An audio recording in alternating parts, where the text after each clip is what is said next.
President Trump says no other president is more with the military than he is, but he's made it an unusual habit for a commander-in-chief of picking fights with and being insensitive to members of the military and their families. He attacked John McCain, a POW who spent more than 5 years in captivity during the Vietnam War.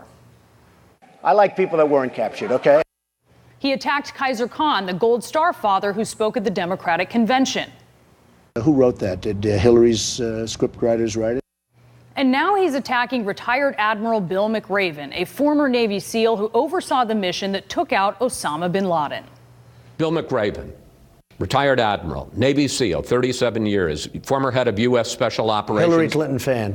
Special Operations. Excuse me, Hillary Clinton fan. Who led the operations, commanded the operations that took down Saddam Hussein and that killed Osama bin Laden, says that your sentiment is the greatest threat to democracy in his lifetime. He's a Hillary Clinton backer and an Obama backer. And frankly, he was a Navy SEAL. Wouldn't it have been nice if we got Osama bin Laden a lot sooner? Not a Clinton or Obama backer, but those are his words, which are hugely important when you have the ultimate say in what the U.S. military does. But let's also look at his actions. On a trip to France during the 100th anniversary of World War I, President Trump skipped a visit to a cemetery where thousands of American war dead are at rest because it was raining. They had zero visibility. Other world leaders attended ceremonies. They just drove instead of flying.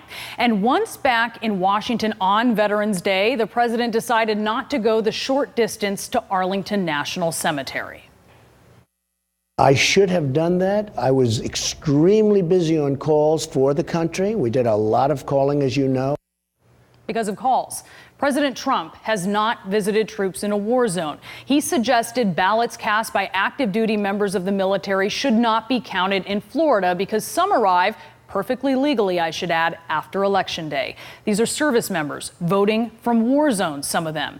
And right now, thousands of American servicemen and women are on the border, where by law they cannot actually help detain undocumented immigrants missing Thanksgiving with their families for a caravan invasion that was really just a political talking point.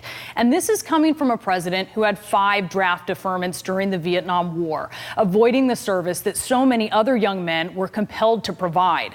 One of those deferments for bone spurs that candidate Trump couldn't remember which foot they afflicted. Both feet, his campaign later said.